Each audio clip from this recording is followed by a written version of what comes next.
I spent 2 years of my life rebuilding that 1,967 Mustang GT Fastback.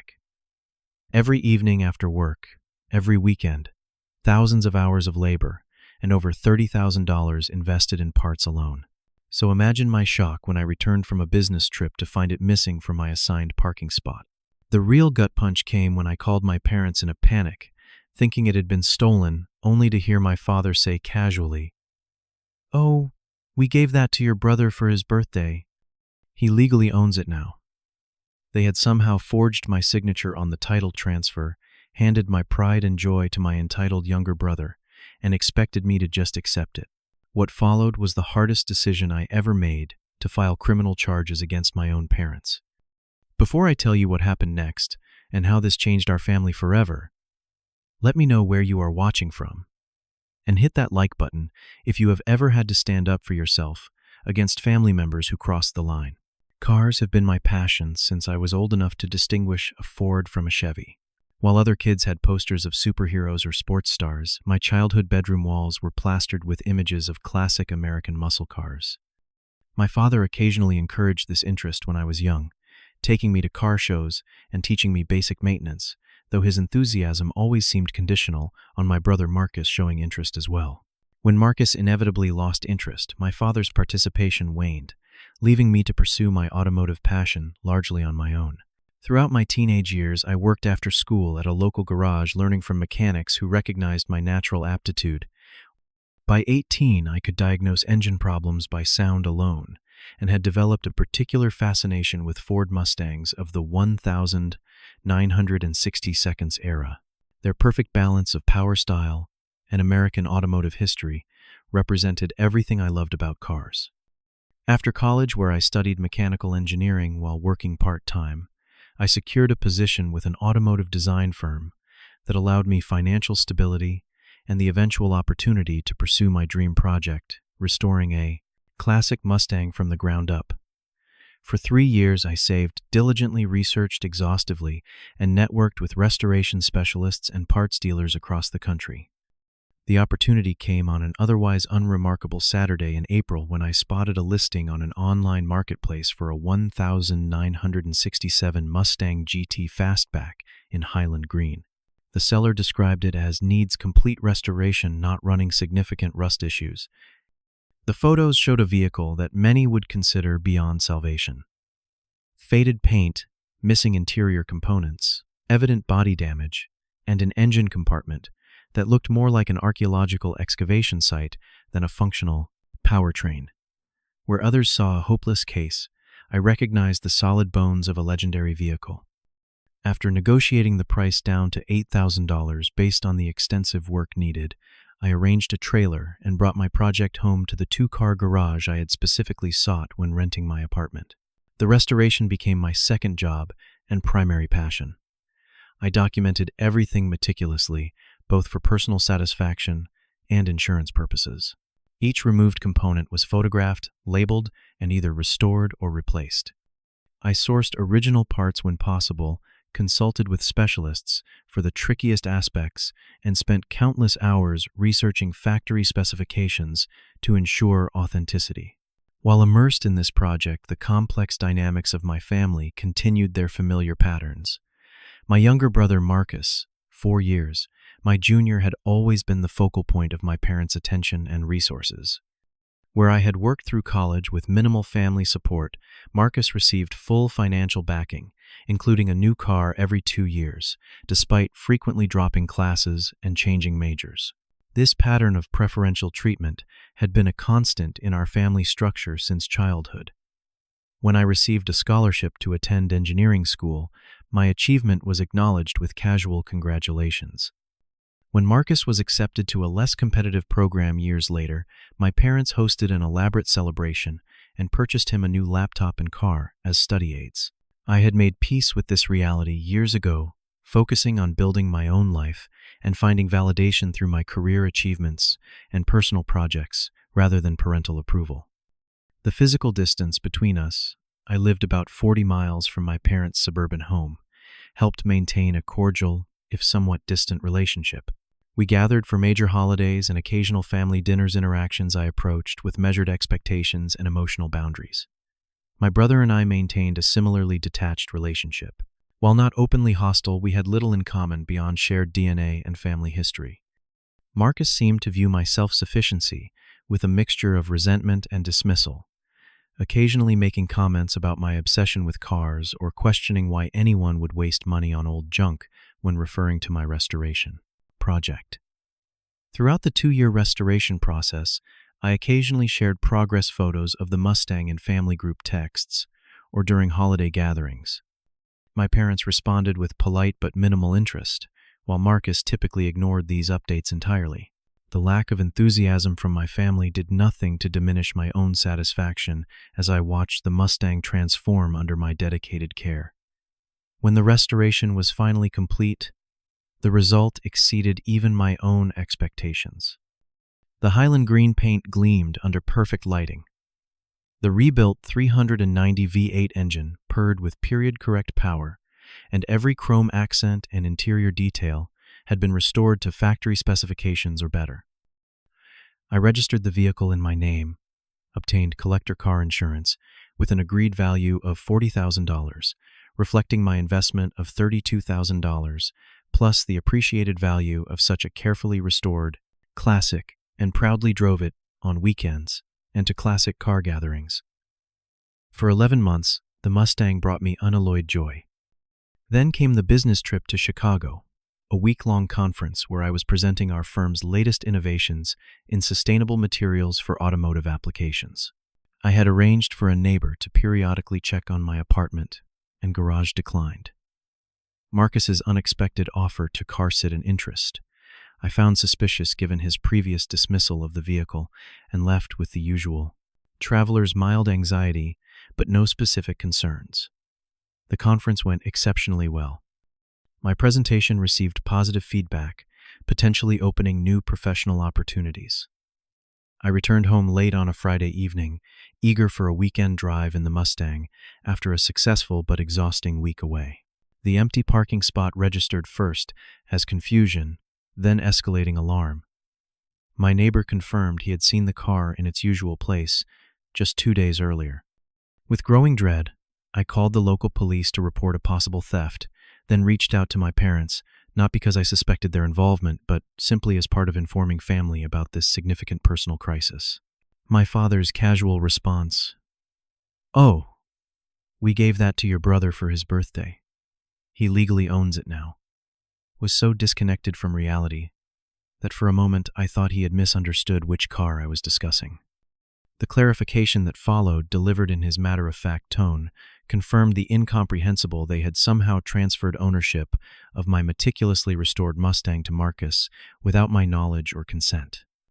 In that moment, standing in an empty garage with my father's voice emanating from my phone speaker, as if he were discussing something as trivial as borrowing a lawn tool, the foundation of what I understood about family ownership and the Prost boundaries cracked irreparably beneath my feet.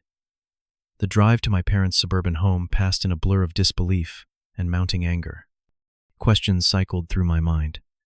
How could they possibly think this was acceptable? What legal mechanism did they imagine gave them the right to transfer property that was unquestionably mine? Most disturbingly, how had they managed to execute such a transfer without my signature or knowledge? As I turned onto their tree-lined street, the answers to at least some of these questions came into horrifying focus. There, parked prominently in their circular driveway, as if on display, sat my Mustang, the culmination of my passion, expertise, and thousands of hours of painstaking work. Marcus lounged against its front fender, beer in hand, showing it off to 2 friends who were examining the engine compartment with the hood carelessly propped open. I parked blocking the driveway and approached with a deceptive calm that masked the turmoil within. "That is my car," I stated flatly, as 4 heads turned toward me. "I am taking it home now." Marcus's expression shifted from surprise to smug confidence. "Actually, bro, it is mine now. Mom and Dad signed it over to me for my 26th birthday. Got the paperwork and everything." His friends, sensing tension, mumbled excuses and departed quickly, leaving the 3 of us in an increasingly hostile standoff. That is impossible, I replied, struggling to maintain composure. The title is in my name. I never signed anything transferring ownership. My mother emerged from the house, her expression a practiced mixture of surprise and mild disappointment. Damon, we did not expect you until tomorrow. We were going to call you to explain everything properly. Explain what properly? How you stole my car. My father appeared behind her, his authoritative presence, a familiar pressure. Watch your tone, son. Nobody stole anything. The car has been properly transferred to your brother through legal channels. What legal channels allow you to transfer a car that does not belong to you? A moment of uncomfortable silence followed before my father responded with the explanation that would ultimately lead to their undoing. You left the title in your old desk in the spare room. As your parents, we have always had signing authority on your behalf. We simply helped complete the paperwork. The implication was staggering. They had forged my signature on a title transfer. Moreover, they had apparently searched my childhood bedroom during some previous visit to locate paperwork they had no right to access. The title had indeed been in that desk, alongside insurance documents and restoration receipts, as I had been organizing a portfolio of the project before my trip. You forged my signature, I stated, the legal reality clarifying in my mind. That is a crime. Several crimes, actually. Marcus laughed dismissively. Do not be so dramatic. It is just a car, and parents sign stuff for their kids all the time. Besides, you can always build another one if you are so obsessed. My mother attempted a placating tone.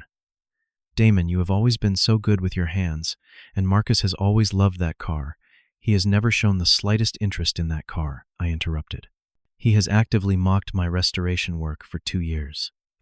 Well, people change, my father interjected.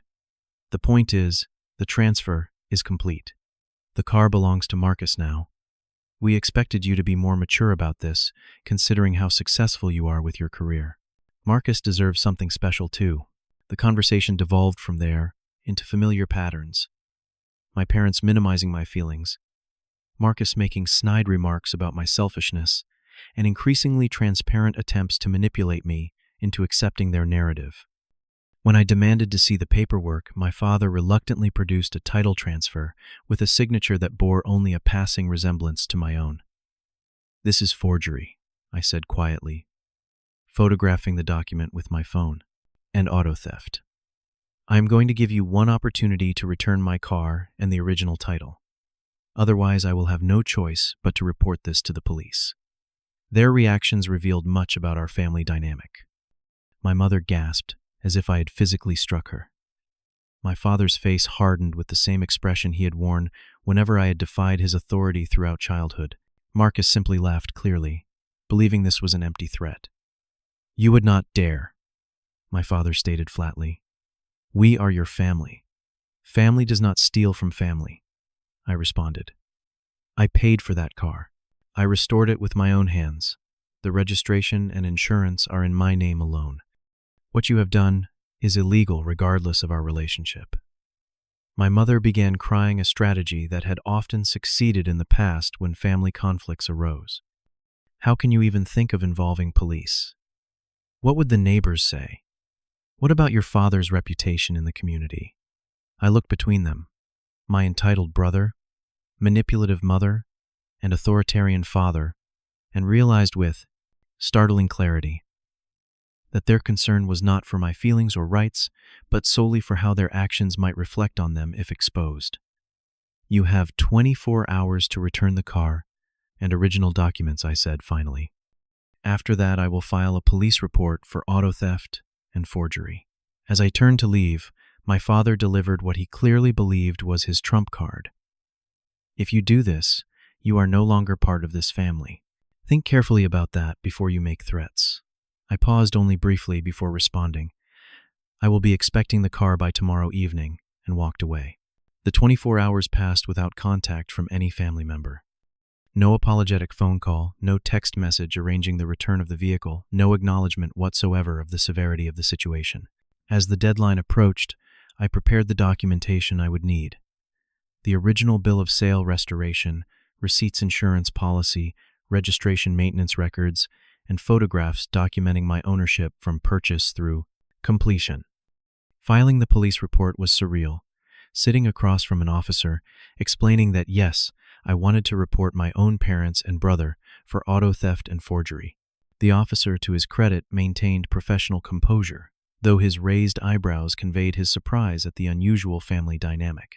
You understand this will likely result in criminal charges against your family members, he clarified. I understand, I confirmed, and I am prepared to pursue this fully. What I could not have anticipated was how quickly events would unfold from that point, or how dramatically the consequences would alter our family forever. The investigation proceeded with unexpected efficiency. The detective assigned to the case, a no-nonsense woman named Rodriguez, with 20 years of experience, recognized the clear-cut nature of the crime, despite its unusual family context. The forged signature was blatant, the documentation of my ownership, comprehensive, and perhaps most damning, my parents had apparently bragged to several friends about their clever solution to getting Marcus the classic car he suddenly coveted after seeing how much attention my restoration work had received. These friends, interviewed as part of the routine investigation, provided statements confirming my parents had openly discussed taking the title from my old desk and signing it themselves, apparently never considering this might constitute a serious crime rather than a simple family matter. 3 days after filing the report, I received a call from Detective Rodriguez. We have spoken with the district attorney's office, she informed me. They are proceeding with charges of grand theft auto and forgery against your parents. Your brother is being charged as an accessory after the fact, since he knowingly received and retained stolen property. The reality of actual criminal charges landed with the force of physical impact. Despite my resolve in filing the report, some part of me had perhaps expected the official involvement would simply pressure my family into returning the car without further consequences. The detective, sensing my hesitation, continued more gently. Mr. Wilson, I have been doing this job a long time. I understand this is difficult. You can still decide not to pursue charges, if that is your preference. After a moment's reflection, I reaffirmed my decision. They had every opportunity to return the car and resolve this privately. They chose not to. Please proceed with the case. What followed was a cascading series of family earthquakes. My parents served with formal charges at their home, in full view of those same neighbors whose opinions my mother had been so concerned about, responded with incredulous outrage, followed by intensified pressure tactics. My phone filled with voicemails and texts from extended family members who had been fed a highly edited version of events. How could you do this to your own parents? Over a car? Really? You need to drop these ridiculous charges immediately. My Aunt Susan, my mother's older sister, went so far as to show up at my workplace, creating a scene in the reception area until security escorted her out. My grandfather, normally a voice of reason, called to suggest that family matters should stay within the family, though his tone suggested he recognized the gravity of what my parents had done.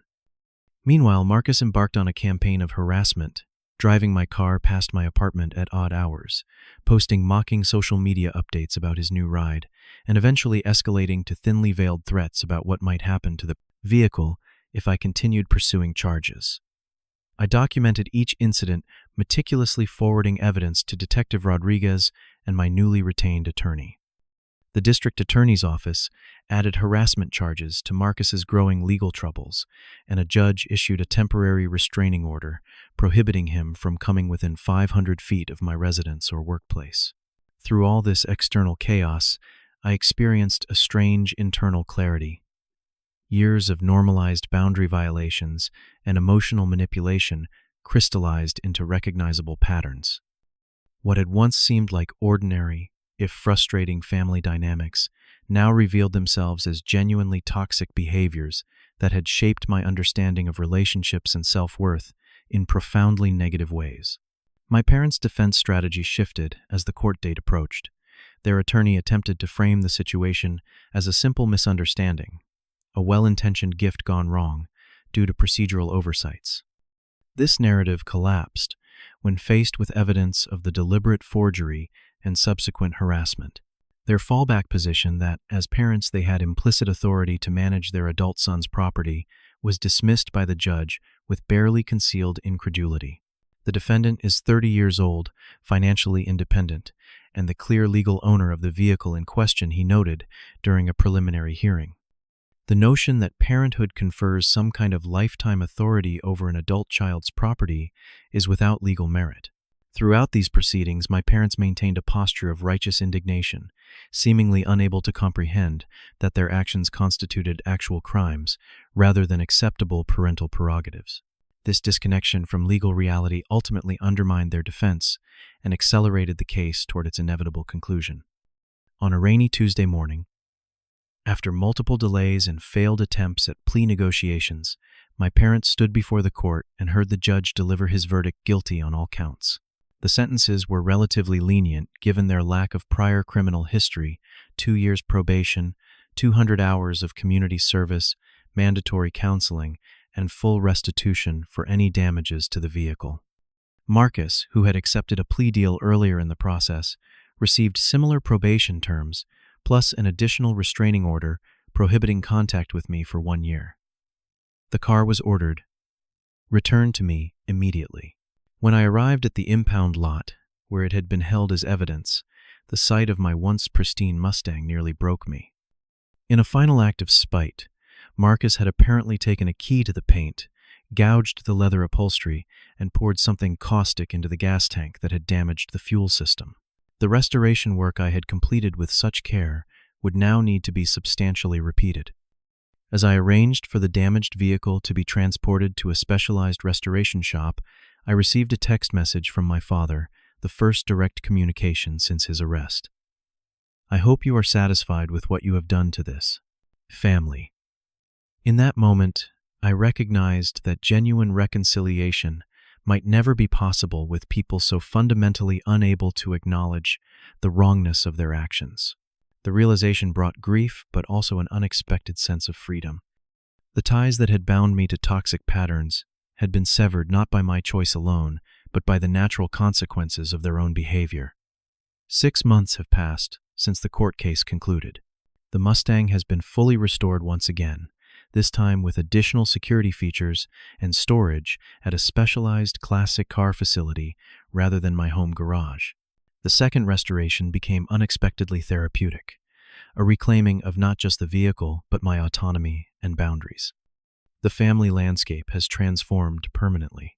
My parents completed their community service hours with the same rigid compliance they had always valued, but the mandatory counseling sessions have apparently prompted some tentative self-reflection.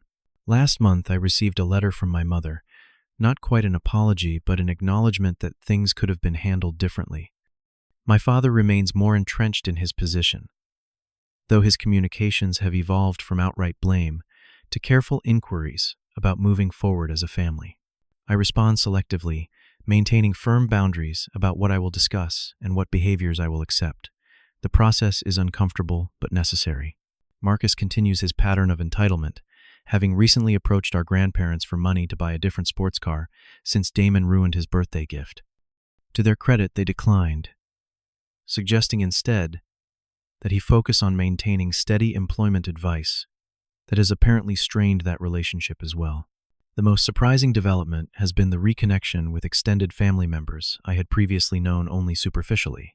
My cousin Eric, who restores motorcycles in Colorado, reached out after hearing about the situation through family channels.